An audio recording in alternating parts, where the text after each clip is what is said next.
So this is exactly what I'm talking about, is if you ask a dude, like, what do you feel? Like, anytime you ask a dude, like, what do you feel? They're going to say pissed, right? So if I'm getting bullied, how do you feel? Oh, man, like, screw that guy. If you ask someone out and they say no, oh, screw her. You know, like the only emotion that we're really aware of, that we're feeling. And if you ask guys, how's life going? Oh, it's frustrating.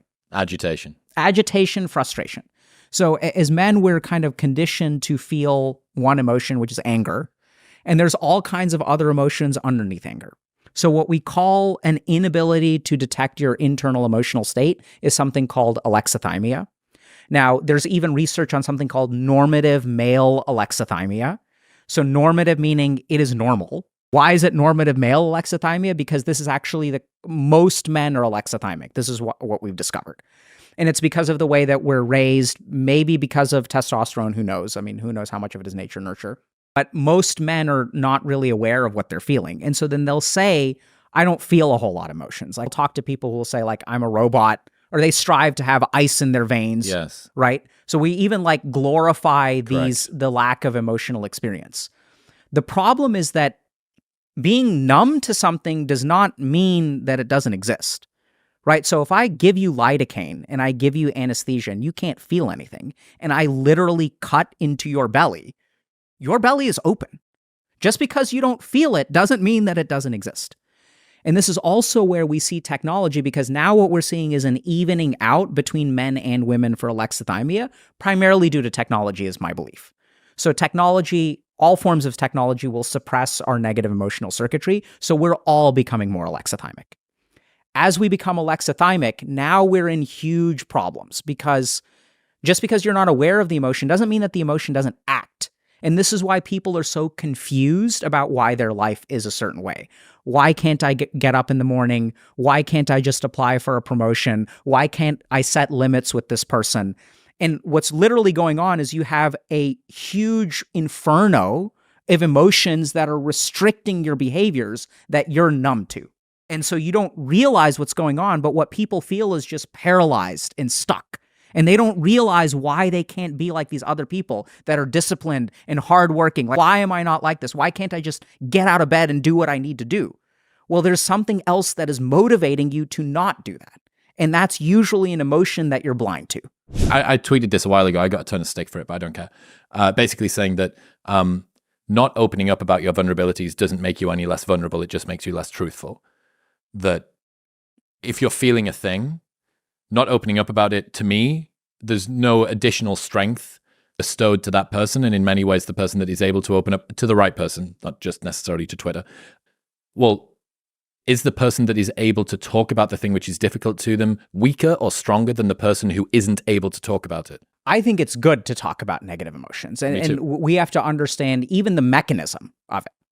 So here's something to understand. So anything that is left in the mind will compound.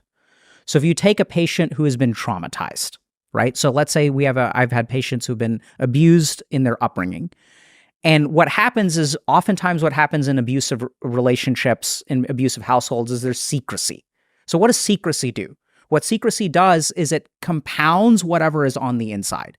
So in trauma, what we see is an incredible healing ability if we ventilate what is in there. We kind of let it out, and then literally the energy in the mind decreases. Anytime you say something, it gets taken out of your mind and like gets vented to the ether. Now, the really interesting thing is this is true positive things as well. So I don't know if you know people who talk big, right? So they have all this excitement about all this stuff that they're gonna do. They have this great idea for a startup. They have a great idea for a book. I'm gonna do this, I'm gonna do this, I'm gonna do this, I'm gonna do that. They're full of hot air. And what's happening is they have all of this energy and they're venting it out, and then they never accomplish anything. So even if you look at this deep spiritual tradition of mantra, tantra. So a mantra is meant to be kept secret. And what a mantra really is, here's my kind of understanding of it, is it's the same principle as a trauma kept secret, except it's a positive thing. So when you have something that is positive, that is within you, that you keep within you and you do not vent to the world, it can be incredibly motivating. Ryan Holiday says, talking about the thing and doing the thing vie for the same resources, allocate yours appropriately. 100%. And Freud said that too. So Freud made a really interesting discovery that language is a substitute for action. And what we know from psychotherapy is if you have someone in your office who has homicidal ideation, they want to kill another human being. Literally what happens is if they're able to share their feeling about wanting to kill another human being, that actually reduces their homicidality. Something about speaking about it substitutes for action in your brain. So the two become interchangeable. So whatever you want to cultivate within you, keep within yourself. How should people deal with having lots of self-awareness or being a deep thinker? I heard a guy asked Peterson this question: the depth of my consciousness causes me to suffer. Is it a blessing or a curse to feel everything so very deeply? I thought it was a really great question. What's your opinion on that? So it's funny because, there's someone once told me that I think my problem is that I have too much self-awareness. And so here's the main thing to understand. If you have a bunch of self-awareness, this is neither a good thing or a bad thing. The question is who's in control. So the problem with people who have quote unquote too much self-awareness is that they are not in control of where their awareness goes. So if I become hyper aware, so we even see this in cases of people who have psychosomatic illnesses. So if you look at people who have things like irritable bowel syndrome, less so inflammatory bowel disease, fibromyalgia, what we know is they have something called visceral hypersensitivity. So any tiny signal in their body, like you and I are sitting down right now, our body is sending us lots of signals about us being uncomfortable. But we are able to suppress those. But some people are hypervigilant and hypersensitive to their internal signals. And this is the basic problem with awareness, is that if you have too much awareness, it's not that it's good or it's bad, it's out of control.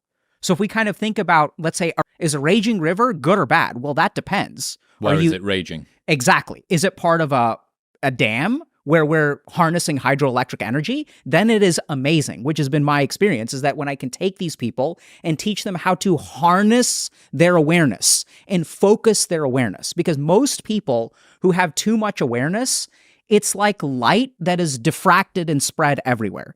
Instead, what you need to do is focus light just like a laser beam, at which point, instead of being diffuse and wasted all over the place because your mind is hyper aware of this, and now I'm thinking about this, and now I'm aware of this, you need to be able to focus your mind like a laser beam, and then it can cut through things, and it is an amazing tool. So it's about who's in control, not that it's good or bad. What are the strategies that are most efficacious for controlling? So I like a couple of specific practices. So the two very simple introductory ones that I tend to teach people, one is something called Trataka. It's fixed point gazing. So what I tend to find is that, so fixed point gazing is usually when you look at something like a candle flame or like a yantra, which is like a spiritual symbol, and you gaze at it for maybe 30 seconds, 60 seconds, 90 seconds. You work your way up slowly, and it's best to learn this from a teacher without blinking. So over time, what literally happens is you tell yourself, okay, I'm going to look at this without blinking. And then over time, your body will send you signals. They're like, hey, we want to blink. This is uncomfortable. Let's move. And so what you're literally doing is you're training your attention to not do this thing. I also like Trataka because there's a certain badassness to it, right? Like, you feel Fuck awesome. You, buddy. Yeah, like I'm going to control this, and you feel strong and powerful when you do this kind of Trataka practice. Mm-hmm. So we'll do kind of fixed point gazing at a candle. There's also some cool stuff that happens in the practice which keeps people engaged. Like, our photoreceptors tend to get exhausted with pigments, and then you have kind of psychedelic experiences and stuff, which is kind of fun. You kind of get tunnel vision around the eye. Right. So that's how you know you're doing it right. So there's a lot of good things in the practice. You got to be careful with it. You don't want to damage your eyes or anything, so don't do it excessively. So that's one practice. And the second practice that I really like is something called Kaya Sthiram, which is perfect stillness. So it's just to sit in a space that is, and just be perfectly still. And over time, what will happen is that will become increasingly uncomfortable as your body cries out to you, we want to relax, we want to move, we want to do this, we want to do that. And then usually what becomes beautiful about that is that as your body cries out with more and more pain, what starts to happen is what a lot of people will discover is that breathing becomes amazing. Because as your body becomes uncomfortable, the only solace that you have is the breath. While you're focused on the breath, while you're breathing in and out, then you feel amazing. But the second that you stop concentrating on your breathing, the body becomes a flame of discomfort. And so these two practices, it's interesting how much ecstasy can be derived from the breath. And then the other really brilliant thing about this practice is you begin to realize that it's really weird, and maybe we should have done it, but you begin to realize that there's so much joy just in breath. And then hopefully people who do this practice long enough will start to realize something really insane, which is that a lot of your happiness in life is not dependent on the things that you think normally bring you happiness. Even the breath can be so pleasurable, so intoxicating, so relaxing, and you do this all day long and you just have no awareness of it. And then hopefully what tends to happen, and this is my experience with most people, is they start to realize that, okay, a lot of my life, the joy is actually created on the inside. It's about how I live. It's about how I receive things. And then they start working on the inside, which is when the magic starts to happen. How long should people look to do the stare at the candle, sit still for a introductory session? Yeah, so I would say for something like Trataka, it's best to learn from a teacher, and many like yoga and meditation schools will teach this stuff. But, for Trataka, I would say go to the point of discomfort, but not to the point of pain. There are some medical contraindications, so you need to talk to your doctor about it if you've got things like glaucoma or other pressure-related problems in the eyes. But generally speaking, I'd say you can start with 30 to 60 seconds and gradually work your way up to 2 minutes, 3 minutes, 4 minutes, and then that's usually enough. And then there's the cool thing is with Trataka, there's a different practice that you can do called Antar Trataka, which is kind of the next phase. So, and this is where you kind of said you get the tunnel vision. So the cool thing that happens in the eyes is once you exhaust your photoreceptors and your pigments in your eyes, if you close your eyes, you will see the after image in negative. Mm-hmm. So then what you can do is without risking any problems in your eyes, you can close your eyes and you'll actually see a blue candle flame if you're gazing at a candle. And it's the opposite, and that's just how our eyes work. And then you can continue to do the Trataka in your mind, looking in your mind at the negative image of the candle flame. And then you can do that practice for 15, 20 minutes. Is this when you got your inspiration for the make people stare at a wall for 30 minutes exercise? No, actually. So that's a different practice. But the make people stare at a wall, which has been a revolutionary practice in our community, it is the joy of that practice is we're so distracted from ourselves. And so many people come to me and they're like, I don't know what I want to do, right? So someone doesn't know, they're like, should I major in this? Should I break up? Should I not break up? Should I change jobs? Should I stay jobs? Should I pursue my passion? How do I find my dharma or my duty? Who knows what to do in life? And so as we become clueless about what to do, we turn to the outside world. And then we look at influencers. And then influencers say, you should do this, and you should do this, and you should do this. And then before we had influencers, we had the original influencer, which is our parents. And our parents say, Alok, become doctor. You're going to be a good doctor, right? Those are the original influencers. And they give us this set of conditions that we have to fulfill. And so the main thing that's happened is if you literally look at our attention is always outside of us now. Because I want to be efficient, right? So what am I going to do? I took a shower this morning. I put on this great podcast called Modern Wisdom. It's by Chris Williamson. I love it. When I'm taking a shit, when I'm shaving, I'm going to be learning during those moments. Yep. And then this was something that I did during med school where I was constantly input. Overclock. Yeah. And so we don't spend time with ourselves. And when we don't spend time with ourselves, we lose sight of our internal compass. And no wonder we have no idea what to do because we're listening to all these different people. And then this person says this one day, this person says this the next day. And then so I keep changing my mind. Programmed schizophrenia. Sort of. Yeah. And so the staring at a wall practice is sit at a wall and we're just going to look at a wall for an hour. And then at the beginning, you'll be bored, but then you have all of this crap that has piled up inside you, all these samskars that are dormant, all these negative experiences of hurt that the second you felt hurt, you flipped open your phone to distract yourself for the pain. And then that pain sunk into you and lived in your subconscious. So what we're going to do is just stare at a wall and just let whatever is there come up. What are some of the strangest trip reports that you've heard from your community? It's wild. So even someone in our one of our employees did the practice and he was kind of describing what happened. And people will have people start crying.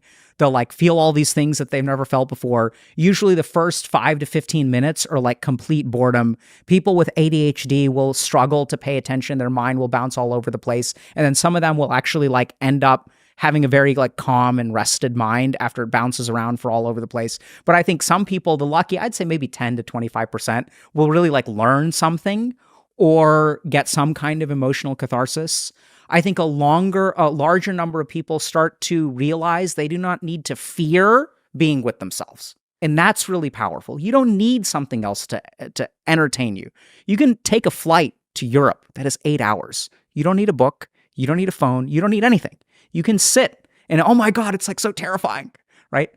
And so it's amazing what you can learn if you sit with yourself.